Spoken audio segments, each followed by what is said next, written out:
हरे कृष्णा द्विवेदी के सभी दर्शकों को आगामी राधा रमन प्राकट्य महोत्सव की ढेर सारी शुभकामनाएं। जय प्राण धन राधा रमन श्री गोपाल भट्ट जू के लाडले। तो आइए आज हम राधा रमन जी के बारे में कुछ फैक्ट्स और जानकारी आप सभी से शेयर करते हैं। गोपाल भट्ट गोस्वामी, जिन्हें परिचय की कोई आवश्यकता ही नहीं। अगर वृंदावन की हर तरु लता तथा पक्षियों से पूछा जाए या हर गली में उनके बारे में चर्चा की जाए तो सभी उनकी कृष्ण भक्ति की बढ़ चढ़ के बातें बताएंगे। तो आइए हम एक प्रसंग लेते हैं और इसमें हम जानते हैं कि कैसे हमारे नटखट छोटे से राधा रमन जी प्रकट हुए। ये बात 1542 की है, जब गोस्वामी जी अपने शालिग्राम जी की शिला को यमुना नदी के तट पर स्नान करा रहे थे। तभी नगर के राजा सभी गोस्वामियों को अपने अपने भगवान के लिए पोशाक बांट रहे थे। जब वो गोस्वामी जी के पास आए और उन्होंने कहा कि तुम्हारे भगवान का विग्रह दिखाओ, मैं उसके हिसाब से तुम्हें उनकी आभूषण और वस्त्र दूंगा। ये सुनकर गोस्वामी जी को बहुत रोना आया।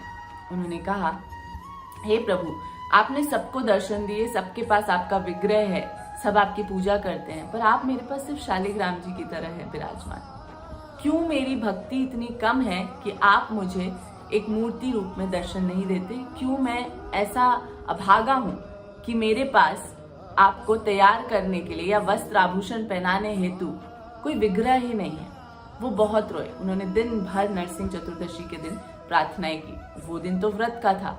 व्रत करते करते रोते रोते पूरा दिन निकल गया, उन्हें पता भी नहीं चला। रात को वो सो नहीं पा रहे थे क्योंकि उनकी आंखें दर्द होने लग गई थी रो रो के।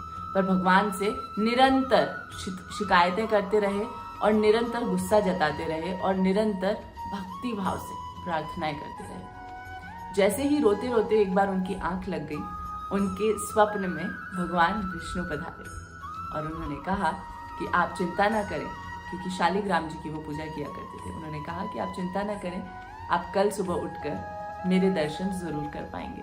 ये सुनते ही ब्रह्म मुहूर्त का समय था, 3 बजे का समय था। एकदम से गोस्वामी जी की आंख खुली और उन्होंने पाया कि हमारे छोटे से प्यारे से राधा रमन जी शालिग्राम से राधा रमन जी की मूर्ति में बदल गए हैं। उसी के साथ वो हर्षोल्लास के साथ उनकी उन्होंने स्थापना करी और पूजा अर्चन शुरू करी, जो अभी तक होती है। वो शालिग्राम शिला ही है जो बदल गई अपने आप राधा रमन जी में। तो ऐसे हैं हमारे प्रभु भक्त वत्सल। जब कुछ वैज्ञानिकों को इस तथ्य के बारे में पता चला तो उन्होंने नहीं माना, क्योंकि साइंस भक्ति या अध्यात्म को थोड़ा कम मानती है। तो उन्होंने कहा कि हम इस मूर्ति पे एक रिसर्च करना चाहते हैं, क्योंकि हम देखना चाहते हैं कि क्या ये सच में वही शालिग्राम है। तो जब उन्होंने रिसर्च करना शुरू किया तो जी हाँ, वही शालिग्राम जी थे जो गंडकी नदी के शालिग्राम जी थे और वो मूर्ति अपने आप उसमें तराशी हुई थी। जब साइंटिस्ट ने देखा तो वो हैरान हो गए, क्योंकि उस मूर्ति में कहीं भी तराशी का मतलब जिस तरह से स्टोन को काव करके मूर्तियां बनाई जाती है उसका साइन उन्हें नहीं मिला, कहीं भी जोड़ का साइन उन्हें नहीं मिला। तो वो हैरान रह गए और उन्होंने गोस्वामी जी की बात पर विश्वास करके भक्ति सबसे बड़ी और सर्वोच्चतम है इसे मान ही लिया। की तरफ आपको ये जानकर हैरानी होगी कि हमारे राधा रमन जी की जो किचन है, जो रसोई है, वो 1542 से अभी तक जल रही है, जिसको प्रज्वलित किया गया था मंत्रोच्चारण के द्वारा। उसी में गोस्वामी जो फूड प्रिपेयर करते हैं, जो रसोई बनाते हैं भगवान की, वो उसी में लकड़ी डालते रहते हैं और वो कॉन्टिन्यूसली जलती रहती है। वो 1542 से आज तक कभी बंद नहीं हुई है और साइंटिस्ट्स ने भी आकर उस पर रिसर्च कर लिया है। भगवान, तीसरा फैक्ट ये है कि भगवान की रसोई के जो इंचार्ज हैं वो गिरिराज जी हैं। भगवान के भोग में आलू, टमाटर, गोभी, शिमला मिर्च या बाहर का कोई किसी भी प्रकार का भोग नहीं चढ़ता है। तो आप जब भी मंदिर जाएंगे तो आप भगवान को श्रृंगार सामान भेंट कर सकते हैं, पर भोग वहां पर नहीं चढ़ता है। इसी के साथ भगवान का कुलिया प्रसाद, जी हाँ, आपने सही सुना, कुलिया प्रसाद वर्ल्ड फेमस है। बहुत सारे लोगों ने उस कुलिया प्रसाद को कॉपी करने की कोशिश की, पर वो स्वाद नहीं आया, क्योंकि कहा जाता है कि हमारे ठाकुर जी का कुलिया प्रसाद ठाकुर जी के अधर से छूकर सभी भक्तों में बंटता है। ठाकुर जी दर्शन के बीच में 30 मिनट्स के लिए गायब होते हैं अपने सिंहासन से। जी हाँ, आपने सही सुना, गायब हो जाते हैं अपने सिंहासन से। तो वो जाते कहाँ हैं? वो जाते हैं भोग मंडी।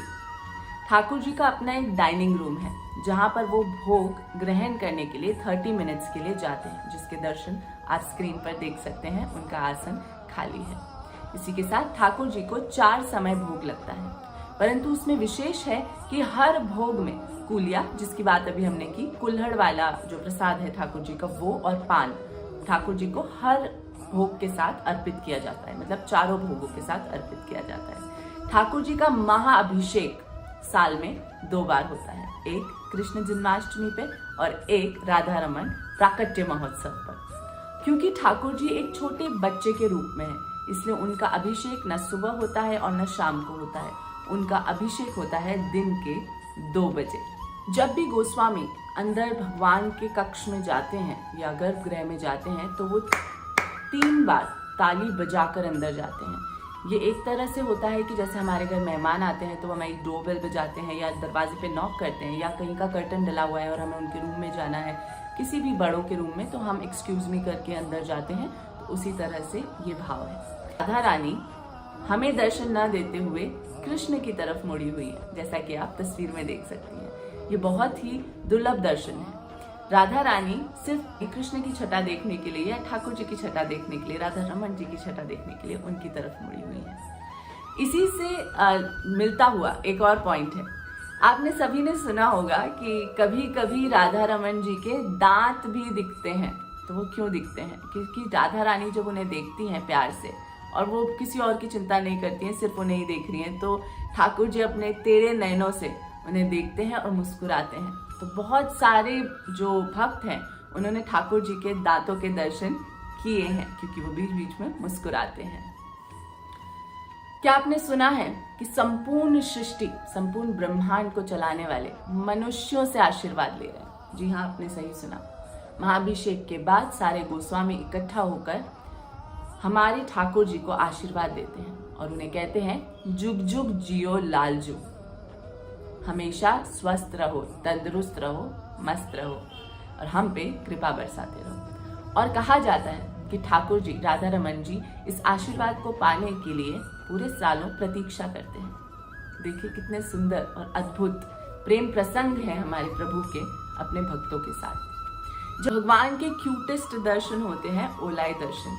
ओलाई दर्शन जो कि शयन से जस्ट पहले, सोने से जस्ट पहले होते हैं।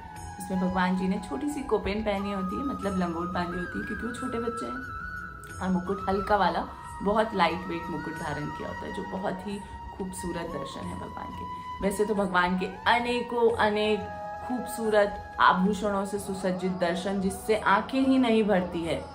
सच में जब मैं अपने फोन में उन फोटोग्राफ्स को खोलती हूँ, मेरा मन ही नहीं करता कि मैं उसे बंद करूँ।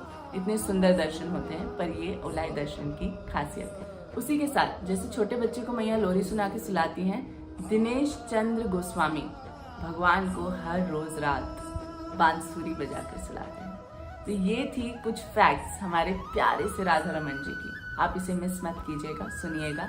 और अगर आपको ये सौभाग्य प्राप्त हुआ है कि आप दर्शन पा सकें तो आप जरूर जाइए, प्लान बनाइए और जाके राधा रमन जी के दर्शन कीजिए। और प्लीज मेरे लिए भी प्रार्थना कीजिए कि मैं भी जल्दी से उनके दर्शन पा सकूं। Thank you for watching. Hare Krishna.